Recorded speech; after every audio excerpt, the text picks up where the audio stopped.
E aí, gente boa, tudo bom com vocês? Então, recentemente foi noticiado e publicado em um site cristão a respeito de Rick Warren, né? Ele é pastor de uma igreja nos Estados Unidos, uma igreja batista, e ele foi expulso. Na verdade, a denominação, né? A igreja a qual ele pertence foi expulso por conta de uma ordenação pastoral feminina. Olha aqui a matéria. Batistas do Sul expulsam igreja de Saddleback por ordenar pastora. A maior denominação protestante do país está dividida sobre a ordenação feminina. E olha aqui. Na última terça-feira, 21, isso foi em fevereiro, a Convenção Batista do Sul decidiu expulsar uma de suas maiores e mais proeminentes igrejas, a Saddleback Church, no sul da Califórnia, devido à instalação de uma mulher como pastora. Embora essa mudança seja amplamente simbólica, já que a igreja ainda opera normalmente em seus membros, e seus membros não serão abertamente afetados, a expulsão de uma das igrejas mais importantes da denominação destaca a divisão interna sobre o tema da ordenação feminina. A Convenção Batista do Sul tem mais de 13 milhões de membros e 47 mil igrejas. Tem servido há muito tempo como indicador do evangelicalismo americano. A Saddleback Church foi fundada em 1980 pelo pastor Rick Warren, que construiu um perfil nacional graças, em parte, à postura inovadora da igreja como sensível ao buscador, sintonizada com as perguntas e preferências daqueles que não estão familiarizados ou desconfiam das experiências tradicionais da igreja. Então, Rick Warren, ele é famoso pelo seu livro Uma Igreja com Propósitos. Eu me lembro de uma época que todos os pastores indicavam esse livro e era livro de cabeceira, tinha que estar lendo esse livro aí, né? Como se monta uma igreja, né? A questão do ministério, oração, né? E tudo isso daí foi um livro que ajudou muitos pastores. Ele é famosíssimo aí no meio cristão. E ele ordenou, né? A igreja dele fez uma ordenação pastoral feminino, tá? Você é a favor de uma. Você, Igor, perguntando para mim, alguém perguntando para mim, né? É a favor da ordenação pastoral feminina líder de igreja? Não sou. Eu não sou a favor, tá? Eu entendo que a gente vê no Antigo Testamento, no Novo Testamento, apóstolos, a gente vê Deus levantando sempre homens, sacerdotes, né? Homens para esse ministério. Digo, um ministério masculino, homem. Por quê? Porque ele é o que está encabeçando ali, tá? Agora, o que não pode acontecer é nós irmos pegar textos e fazer dele uma doutrina a ponto de, pelo fato de não haver uma ordenação feminina, a gente cortar todos os dons femininos no corpo de Cristo. E aí é que não pode. E nós temos um texto aqui clássico, e a gente vai estudar esse texto, ao mesmo tempo, a gente vai trazendo ali um entendimento equilibrado, tá? Um entendimento equilibrado. Vamos lá, olha só.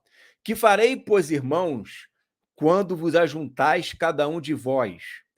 Tem salmo, tem doutrina, tem revelação, tem língua, tem interpretação.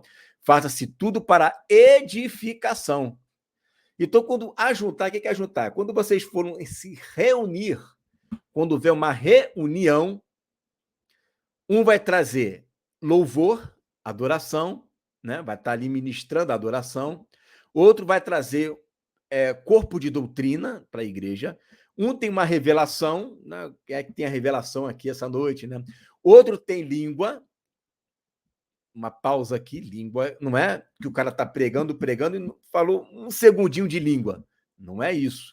Tá? Língua ali tem a ver com o camarada vir pá, pá, pá, pá, pá, e pá, pá, pá, pá, pá, e pá, pá, e o cara tá lá. Já viu o vídeo de uma pessoa que tá o tempo inteiro falando em língua em público? Tá errado. Só pode ter, a gente vai ver aqui no texto, se houver a quem interprete, tá? Por quê? Porque é para a edificação do corpo.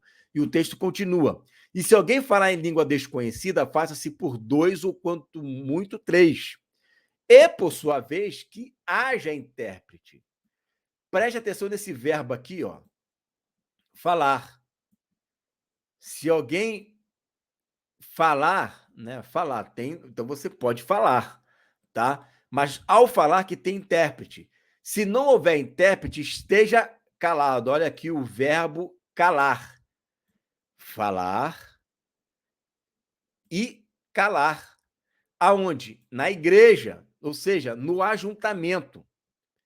Se não houver quem interprete, que ele esteja calado.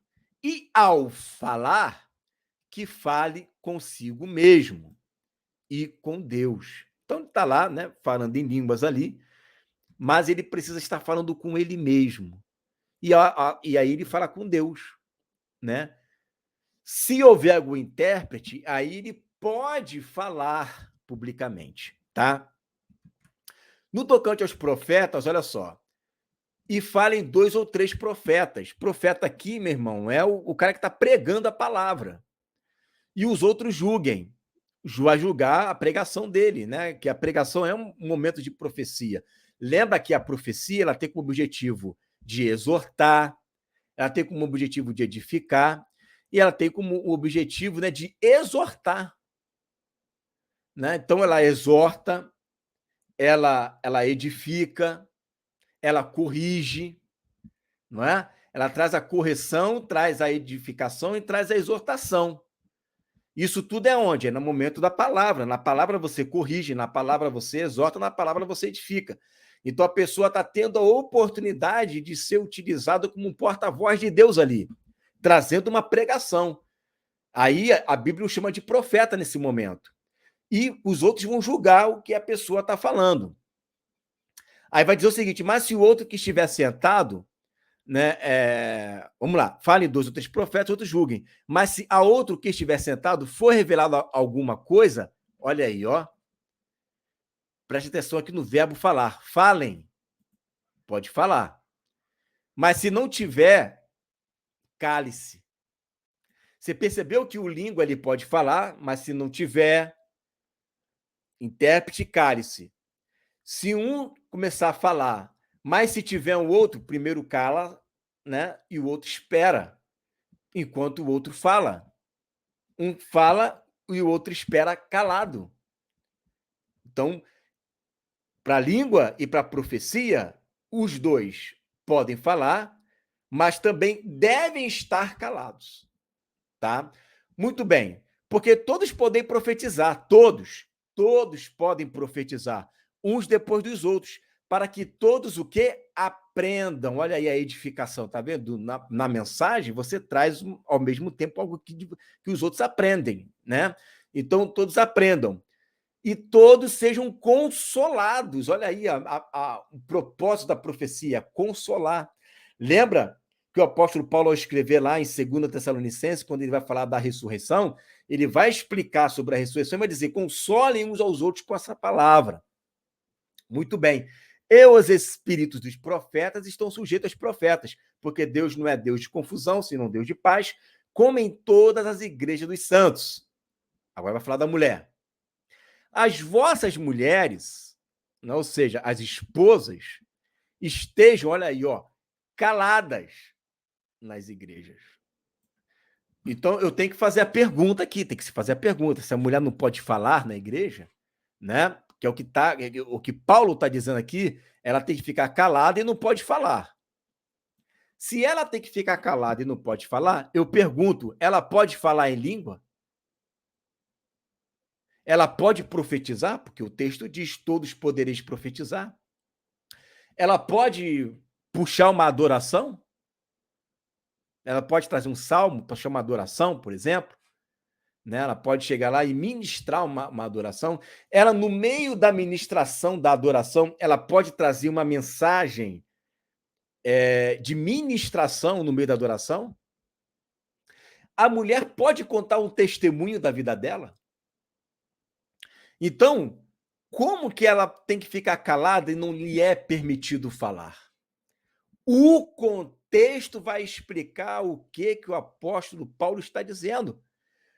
Porque no capítulo 11 de 1 Coríntios, ele vai autorizar a mulher a profetizar, desde que ela tenha o véu. Lembra lá do véu? Pois é, ela pode profetizar. E quem profetiza, ao mesmo tempo, ele ensina, porque o que profetiza e os que ouvem, esse aprende. A profecia, ela exorta, ela consola, ela corrige. Quem ouve, aprende. Quem ouve é consolado. E todos podem profetizar. Então, por que Paulo está dizendo que a mulher não pode nem falar nada na igreja? Ela tem que ficar calada. O contexto vai dizer o que elas estavam fazendo, porque o que é o contexto? O contexto está dizendo o seguinte: na igreja de Corinto estava uma bagunça. Os caras estavam profetizando junto, o outro estava falando língua abertamente sem intérprete, e a mulher estava fazendo pergunta ao marido, sem que ela fosse, nem que fosse dada ela a oportunidade de perguntar, estava atrapalhando o culto. Isso era vergonhoso. Olha aí o texto. As vossas mulheres estejam caladas nas igrejas, porque não lhes é permitido falar, mas estejam sujeitas, como também ordena a lei. Por que diz a lei? Né? Que a palavra está com o homem. A ele é que foi dada a palavra. Então, não é ela que tem que ficar lá questionando um homem, principalmente em público. Aí ele vai dizer, porventura saiu dentre vós a palavra de Deus, ou veio ela somente para vós? Se alguém cuida ser profeta ou espiritual, reconheça que as coisas que vos escrevo são mandamentos do Senhor. Então, elas estavam, olha só, e se querem aprender, esse versículo que eu pulei, né? E se querem aprender alguma coisa, interroguem em casa aos seus próprios maridos, porque é vergonhoso que as mulheres falem na igreja. Mas como assim é vergonhoso que a mulher fala na igreja? A questão aqui é interrogar o marido. A questão é interrogar o marido. Elas não estavam se sujeitando ao marido. No meio do culto, elas estavam questionando a autoridade do marido, porque elas estavam lá fazendo perguntas. E isso tirava a autoridade do marido. Isso envergonhava o marido. Elas poderiam sim questionar, poderiam sim falar, desde que o marido desse a autorização para ela. Porque se a mulher não pode falar nada, no sentido de que ela tem que ficar 100% calada. Então, ela não pode ministrar louvor, porque ela não pode falar. Ela não pode dar testemunho, porque ela não pode falar. Ela não pode falar língua estranha, porque ela não pode falar. Ela não pode nem interpretar a língua estranha, porque ela não pode falar. E ela não pode nem fazer pergunta no meio de uma reunião. Está lá todo mundo na reunião, ela não pode perguntar. Eu tenho uma dúvida aqui a respeito do que o senhor acabou de falar. Não, ela tem que ir para casa para perguntar ao marido. Se for isso, né, que os irmãos estão interpretando dessa forma. Ela não pode falar nada. Ela não pode perguntar no culto. Ela não pode dar testemunho. Ela não pode trazer um louvor. Ela não pode fazer absolutamente nada. Mas, ao ler o contexto e ao ler todo o enredo, desde o capítulo 11, que a gente vê o apóstolo Paulo permitindo que as mulheres profetizem, desde que tenha a autorização do marido por meio do véu, sendo sujeitas a ele. Então, esse texto aqui está sendo interpretado errado. Estão usando esse texto aqui para dizer que mulher não pode falar, pregar, ensinar. O do ensinar eu já vou ler daqui a pouco. Não, não é isso que Paulo está dizendo. O que Paulo está dizendo é que as mulheres estejam caladas, porque o que elas estavam fazendo?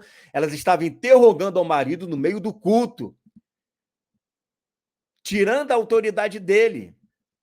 E isso está errado. Ele está falando, você tem que ficar calada. Você está... A igreja de Corinto, eu já dei uma ordenança para a mulher, que ela, como é que ela tem que ser. Ela pode falar, mas ela pode falar, podem profetizar. O falar é profetizar, porque para eu profetizar eu tenho que falar, né? Eu tenho que usar a boca para isso, né? Ela pode, mas que tenha o véu. Aqui no versículo 34, 35 e 36, ele está dizendo das mulheres que estavam usurpando a autoridade do marido, fazendo perguntas sem que elas estejam respeitando a autoridade do marido. Isso era vergonhoso. Era vergonhoso. Então, se você quiser fazer alguma pergunta nesse sentido, que você faça em casa, né, com o seu marido. Esse era o problema. Eu já testemunhei isso uma vez. Uma vez eu estava congregando numa igreja em que o marido trouxe um ensino, ó, preste atenção, que eu acredito que esse é o caso aqui. O marido trouxe um ensino e a mulher, não acredito assim, não. Não, eu não penso dessa forma, não. Hein? E se for assim, eu não vou dizer o nome deles, não. Eu sei onde é, eu vi, eu presenciei. O marido ficou envergonhado. Envergonhado. Que a própria mulher dele tirou a autoridade, pô. Ela, como esposa dele, tinha que estar sujeita a ele, né? Ela foi e tirou a autoridade dele ali, que é a esposa do cara, uma só carne. Ele foi lá, ele trouxe o ensino e ficou todo mundo assim, olhando para a cara do outro. Porque ela, eu não creio assim, não. Eu não creio dessa forma, não. Né? Não, acho isso tudo errado. Não é dessa forma, não. Isso é vergonhoso. No meio de um ajuntamento, se ela quisesse questionar ele, questione ele em casa. Está com dúvida do que ele acabou de falar? Não fica fazendo isso, não. Está proibido. Paulo proibiu. Paulo proibiu mulher de ficar tirando a autoridade do homem, questionando ele em público. Está proibido. Esse é o sentido do texto, gente. Pelo amor de Deus. Aí estão usando esse texto aí para dizer que mulher não pode falar, não pode trazer. Não, não é esse o sentido, de forma alguma. Senão Paulo estaria se contradizendo. E muito grande, uma contradição enorme que ele estaria fazendo ali. É só você ler 1 Coríntios capítulo 11, que ele autoriza a mulher a profetizar. Se ele autoriza ela a profetizar, como é que ele agora está dizendo que ela não pode falar e tem que ficar calada? Não, claro que não. Então, o contexto aqui, leia só o contexto, que você vai entender qual era o problema que estava acontecendo ali. E o outro texto também muito interessante aqui é o de 1 Timóteo capítulo 2, e o versículo vamos ler aqui, ó. Versículo 9 em diante diz assim, vamos lá. Que do mesmo modo as mulheres se ataviem em traje honesto, com pudor e modéstia, não com tranças ou com ouro ou pérolas ou vestidos preciosos, mas convém as mulheres que fazem profissão de servir a Deus com boas obras. A mulher aprenda, olha aí, de novo, é o mesmo caso lá de Corinto. As esposas, é o mesmo caso de Corinto, olha só. A mulher aprenda em silêncio, com toda a sujeição. Não permito, porém, que a mulher ensine. Ensine a quem? Ensine a quem? Que ensinar aqui, o didático, está muito ligado a ela ser autoridade.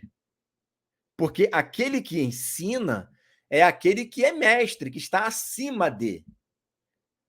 Eu já vou explicar esse texto de novo. Vamos lá. Olha só. Não use de autoridade sobre o marido, mas esteja em silêncio. Não use de autoridade, porque aquele que ensina não é só aquele que traz uma... Por exemplo, você está aprendendo, sei lá, o hebraico, está aprendendo o hebraico com uma professora. Ela é a sua discipuladora? Ela é a sua mestre? Não. Não. Ela está te ensinando uma língua hebraica, mas ela não é a sua discipuladora. Jesus mandou a gente fazer discípulos de todas as nações, ensinando-os a guardar tudo aquilo que eu vos ordenei. Então, o ensino judaico não tem a ver com eu chegar numa igreja, por exemplo, eu estou aqui, eu vou convidado a pregar numa igreja. Aí eu vou lá pregar na igreja.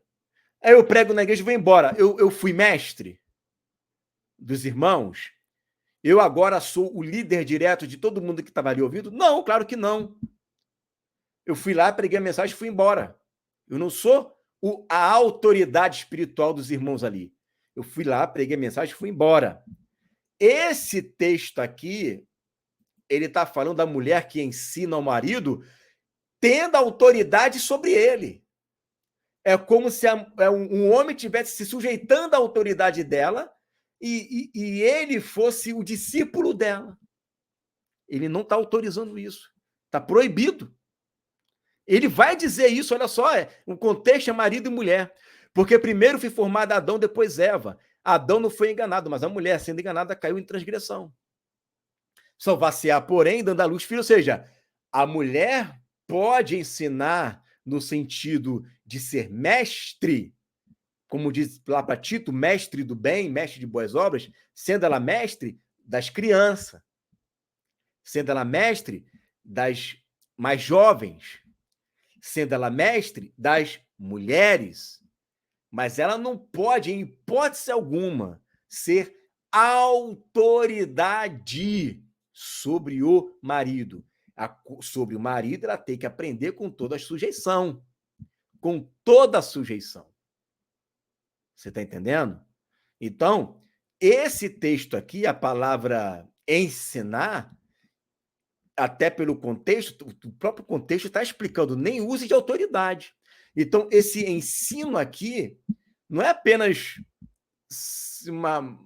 vamos supor, uma mulher, você está lá casado, você é marido, cabeça, mas você não sabe nada de hebraico. Pô, e ela saca tudo de hebraico.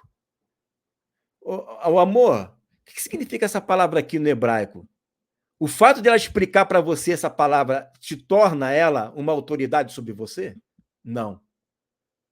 Aí você está com essa dúvida e ela não pode chegar e te explicar porque ela é mulher? Meu irmão, não faz isso não, pelo amor de Deus. Então, ela pode sim te explicar, só que o que ela não pode é ensinar usando de autoridade sobre o marido, você está entendendo? Porque aí ela passa a ser autoridade, mestre, cabeça, e não você. Por isso que Paulo lá em Corinto, ele fala, se você tem alguma dúvida, mulher, para perguntar, pergunte ao marido em casa, porque ele é o teu mestre. Agora, não fica fazendo ele passar vergonha em público, não. Ele é o teu mestre. Então, mulher, em hipótese alguma, ela pode ser autoridade sobre o homem, sobre o marido e na igreja, porque na igreja está cheio de homem. Mas agora ela pode adorar. Adorar não faz dela ser autoridade. Ela pode trazer um testemunho. Trazer um testemunho não faz dela ser a sua autoridade. Ela pode trazer uma mensagem. E trazer uma mensagem não faz dela se tornar uma autoridade sobre você. E tudo isso debaixo de uma autoridade de homem. Vocês estão conseguindo entender o que Paulo está dizendo? Paulo não está proibindo mulher de profetizar. Longe disso. A gente quebra essa interpretação em 2 palitos. Né? E a mulher não está proibida de ensinar, desde que ela não seja uma autoridade sobre aquele a quem ela ensina. Porque ensinar não é vir aqui gravar um vídeo e falar, não é dar uma aula e pronto. O ensinar ali está ligado à autoridade, ou seja, é mestre direto. Porque no judaísmo, Jesus nos ensina a fazer discípulos. O mestre ensina ao discípulo. Então, sobre o homem, ela não pode ser mestre. Sobre o homem, ela não pode ser aquela quem está discipulando o homem. Não, ela discipula a mulher, ela discipula crianças. O homem, ela pode acrescentar alguma coisa ali, mas a autoridade não, hipótese alguma. No culto, ela pode falar, estão debaixo de autoridade. Ah, mas ela é solteira, mas vai estar debaixo de uma autoridade. Todo mundo que está ali está debaixo de uma autoridade né, de um cabeça ali de um homem. Você está entendendo? Ficou alguma dúvida, meu irmão? Bota aí nos comentários, escreve. Então, a ordenação pastoral feminina, ela de fato, ela não existe. A mulher, ela pode cuidar de outras mulheres. Nesse sentido, sim. Ela nasceu uma pequena pastora ali, cuidando de outras mulheres, né? Tá cuidando, tá apacentando, querendo você ou não, ela está fazendo esse trabalho, né? Eu, durante muito tempo, fui líder, né, de jovens e adolescentes, desde os 16 anos de idade. Eu cuidava realmente de jovens ali, abraçava, ouvia os problemas. Eu estava fazendo um ofício pastoral sem ser pastor, mas eu estava fazendo isso daí, trabalhando, cuidando de almas. Cuidou de almas já é um trabalho pastoral. Você está cuidando, está ouvindo ali, já é um cuidado. Agora, isso torna aquela mulher uma pastora oficial da igreja? Não. Por quê? Porque se o marido morre, ela se casa com um diácono depois, ela vai se tornar a auxiliadora desse diácono. Tá vendo aí? Né? A esposa, ela é auxiliar. Então, ela auxilia o pastor dela, que é, no caso, o pastor, mas na falta dele, ele morrendo, coisa assim, e ela se casa com um diácono, ela vai auxiliar um diácono. E ela não vai ser pastor sobre o diácono, ela vai ser submissa ao diácono. E ela vai continuar auxiliando agora um diácono, né? Com todas as experiências dela, mas o que está sobre ela é a autoridade diaconal sobre ela. Então, você veja que o ofício de ordenação se perde nisso daí. Só um homem tem esse ofício de ordenação. A mulher, ela auxilia, ela ajuda, ela coopera, e ela está sempre debaixo de uma autoridade, seja diaconal, seja pastoral. Ela está ali, né? Morreu o pastor, casou com o diácono, ela é pastora? Não, vai ser uma auxiliadora de um diácono. Certo, gente? Né? Isso daí ficou dúvida, coloca, a gente vai esclarecendo, amém? Fica aí com essa palavra em nome de Jesus.